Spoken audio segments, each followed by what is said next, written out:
Good morning, everyone. I am Yves Medina, a fourth-year law student at the Ateneo Law School.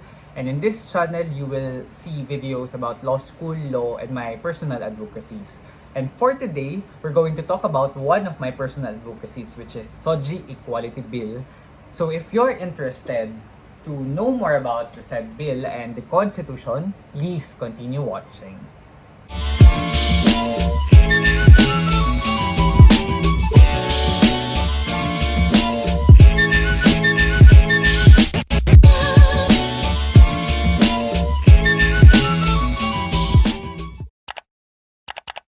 I think I'd like to start by saying of course, I'm not yet a lawyer. I'm not authorized to give legal advice.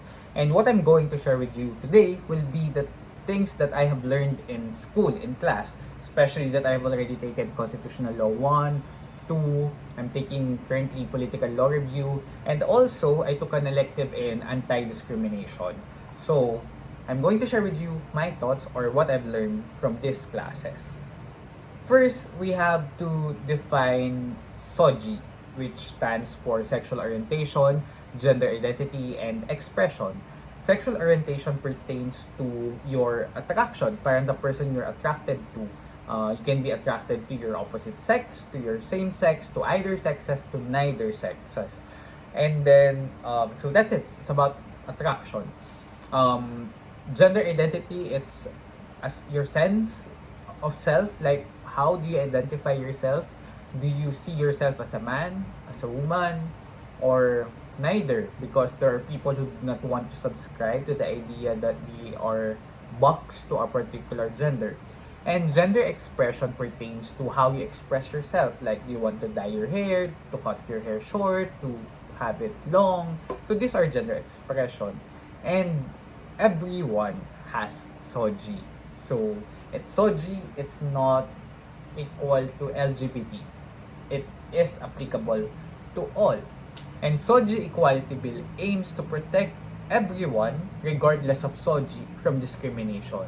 And in the bill, it says that no one shall be discriminated on the basis of their SOGI, meaning no one can be denied of their access to education, to employment, and to other basic services on the ground of their SOGI. So, how does this apply to cisgender heterosexual individuals, meaning those straight people? If you are born, for example, to a man's body, to a male's body, and you identify yourself as a man, and you are sexually attracted to your opposite sex, to a female, so you're a cisgender heterosexual man, regardless of your gender expression, of course. How does this apply to you? For example, I'm an employer. I have a restaurant and I'm hiring a manager. And you, a straight man, comes and apply. And I say, I don't want you because, not looking at your credentials, I don't care if you have a degree in anything related to managerial services or a master's, or you have long experience already. I don't care because I don't like straight men in my restaurant. Then if this is already passed into law, then you can file a case of discrimination, a complaint for discrimination against me because I discriminated you on the basis of your sexual orientation, gender identity, and expression. So that's how it works. That's why it's SOGI Equality Bill, and it does not only apply to LGBT. Okay, so I hope that's clear. And now we go to the Constitution, but first let me lubricate. We first define what the Constitution is. Constitution essentially is a fundamental law of the land. It is all laws must be consistent with the Constitution. But a more precise definition would be it's an instrument wherein it provides or it defines the structure of the government. It provides, defines, establishes, and limits the power of the state or the government. And it also defines the relationship between the state or the government, magkaiba yung state and government. So, but right now, let's not be technical. But essentially, how the relationship between the state and the individuals. So, take note of this definition of the Constitution. And now, we are going to proceed with the arguments of those who argue against SOGIE Equality Bill and those who push for SOGIE Equality Bill. Okay, so one of the arguments of the anti-SOGI, they cited the preamble of the Constitution and said that there's already equality. The word equality is already there. It's just a matter of proper implementation. I think we have first to define or say the relevance of the preamble of the Constitution. The preamble is not a source of legal obligation that has already been ruled by the Supreme Court. Anong ibig sabihin nito? Ibig sabihin, you cannot just go to court and say to the court na my right under the preamble has been violated.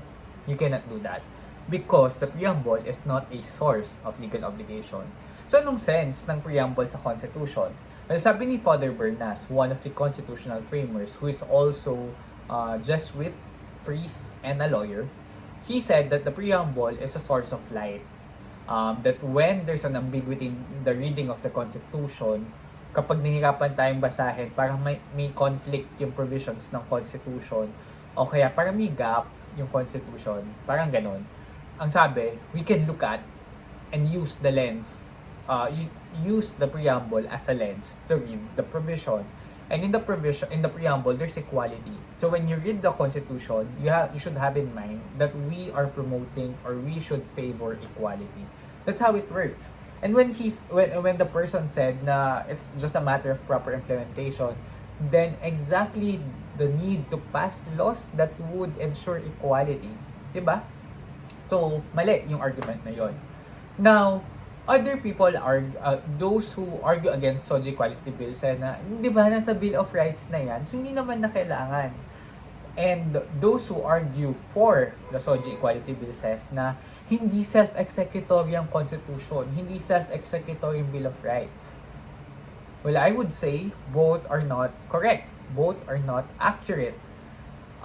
First, let's discuss Bill of Rights. Kanina sabi natin definition of the Constitution, it also provides for the limitations of the powers of the state. And the limitations of the power of the state is found, or parang most of them are found in the Bill of Rights kasi may mga iba pang limitations in the other provisions. And having said that, the Bill of Rights is a list of rights not to limit what our rights are, but to limit what the state can do. So, ibig sabihin, hindi dahil nasa Bill of Rights na, hindi na pwede mag-pass ng law yung Congress concerning equality or concerning any matters related to the Bill of Rights. At the same time, since sinabi natin na the Bill of Rights is a limitation ng the powers of the state, we cannot enforce it against a private individual, a private school, a private entity. And we all know that most discrimination cases happen in this setting. So we cannot say that the Bill of Rights is already enough in this situation because you cannot assert it. You cannot say that you violated my rights under the Bill of Rights unless, of course, you enforce this under the Civil Code, Article 32. But strictly speaking, you cannot invoke Bill of Rights against a private individual. So dun pa lang, alam na natin na just because na equalities in the Bill of Rights does not mean na it's enough already. And when they say there are ample laws already, let's ask, what laws? Kasi wala talagang laws na didil on SOGI right now, protecting SOGI, except for the Safe Spaces Act. But in cases of discrimination in the workplace, and education, and the other basic services, wala talaga. Now, we proceed when the advocates push or say that, we need it because Bill of Rights is not self-executory. The Constitution is not self-executory. So first, let's define, or ano ba itong self-executory and enabling laws? Ibig sabihin, self-executory siya, hindi kailangan ng enabling laws, pwede kang pumunta sa court at sabihin na na-violate yung right mo under the Constitution because of such action. And hindi mo kailangan ng law bago mo enforce yung right under the Constitution. So generally, yung Constitution natin, self-executory. Hindi kailangan ng law bago mo enforce yung Constitution. So how does this work? For example, nasa Constitution na there should be an executive branch, that is headed by a president. So we don't need to have a law saying that. It's already in the Constitution that we should have a president. But there are certain provisions in the Constitution that needs enabling law. That need There's certain provisions that need enabling laws. May mga yung tip dyan, when the provision says that the Congress must enact a law, o kaya as may be provided by law. For example, Article 5, Section 2 of the Constitution, andito, concerning absentee voting, na nakalagay dyan, it is the Congress must enact a law concerning this. Meaning to say, kung hindi pa nag-pass yung law, hindi pa nag-pass ang Congress ng law concerning absentee voting, then you cannot go to court and say na I'm an absentee voter, I have the right to vote. Absence of an enabling law.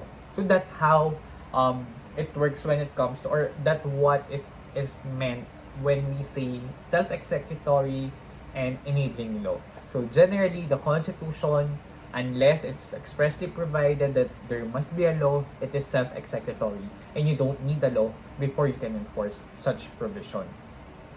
But Supreme Court has decided Articles 2, the Declaration of State Policies and Principles, these are not self-executory provision under the Constitution, and you need enabling laws except for the right to healthful ecology under Section 15 and 16 to balance ecology and the right to healthy environment. So they are under Article 2, but the Supreme Court nevertheless held that these are self-executory. Now, we go to Bill of Rights. Bill of Rights are self-executory. We don't need a law for us to enforce the Bill of Rights. For example, it's provided in Article 3, Section 1 of the Bill of Rights provides that no person shall be deprived of life, liberty, and property without due process of law, nor shall anyone be denied the equal protection of the law. Memorize ko po siya dahil sa Constitute Prof ko. Hi, Atty. De La Guerra. You don't need to have a law. For example, sinabi ng state, you violated the law, you're a criminal, you should go to court, you should go to jail, you're guilty, you should pay for what you did. Hindi kailangan na magkaroon ng law na saying na, oh, you have to go to trial first before they can call you as the person liable for the crime. Hindi kailangan nun. Kasi it's already in the Constitution na you should not be deprived of your liberty without due process of law. Meron din sa Bill of Rights na no law shall be passed abridging the freedom of speech. So, hindi kailangan ng law na magsasabi na bawal mag-post hindi mo pwedeng bawalan na mag-post ng rant sa Facebook. Hindi kailangan nun. Automatically, parang you have your right to express anything that you would want sa Facebook, unless of course it's libelous or seditious. So, ganun yung Bill of Rights. And now we go to the Equal Protection Clause. The Equal Protection Clause of the Constitution, traditionally, it is being enforced to ensure that the laws passed by the state equally applies to those who are similarly situated. Kasi may mga times na dapat tayo mag-distinguish dahil may pinagkaiba naman. So, hindi dahil may law na nag-regulate ng ng isang particular sector does not mean it violates the Equal Protection Clause of the Constitution. For example, we have law on anti-child abuse and exploitation. Us as adults cannot claim, may nagsabi, no to SOGIE Equality Bill, stop discriminating against straight individuals. This is wrong in 2 points. First point, tulad ng sabi ko, it's like as if we're saying, us as individuals are discriminated because the state passed a law protecting children. Paano naman kaming matatanda? Diba? That's how it sounds. It's wrong. Sobrang mali. And second, straights are covered by SOGIE Equality Bill as I have explained earlier. So, ganun traditionally titingnan yung Equal Protection Clause ng Constitution na yung mga pinapasang law ng state must be applied to those who are similarly situated. And if similarly situated ka pero hindi nag-apply sa'yo, then you can claim na there's a violation of your equal protection right under the Constitution. But Father Bernas said that under the 1987 Constitution, we have equality under the preamble, and we also have an entire article on social justice and human rights. Meaning to say, this is an imply, or we could construe an equal protection clause right under the Bill of Rights as something na we can demand the state to pass laws that would ensure that everyone is equal, that everyone enjoys the same rights under the law.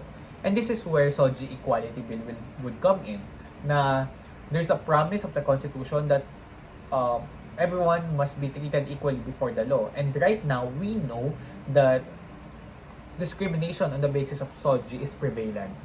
That's why there's a need for SOGIE Equality Bill. But it's wrong to say na the Equal Protection Clause of the Bill of Rights may not be enforced or is sufficient already, and we don't need to have SOGIE Equality Bill. So that's a wrong argument because that's a wrong premise, okay? Bill of Rights is self-executory, but Bill of Rights is not there to limit what the rights are, what the rights of the citizens are. The state has the obligation to enact laws that will promote equality, that will promote equality before the law. So, Bill of Rights does not stop the state from passing laws that would promote equality. And at the same time, ayun nga, Bill of Rights cannot be enforced against private entities. Next, they say freedom of religion. Dalawang aspects yung freedom of religion, but we'll just discuss what is relevant. There's non-establishment clause, meaning to say, hindi pwede mag-establish ang state ng anything that would promote or that would parang sisirain yung isang religion. And this is absolute. The second one is the freedom of exercise of religion, and this may be regulated. And this is what they're asserting. Pero, ang tanong, and we have tests in our jurisprudence, Supreme Court cases on when to assert such right. Kailangan mo ipakita yung sincere faith mo at kung paano na restrict yung sincere faith mo na yon, particular practice na yon or dogma, dun sa regulation ng state. And this is where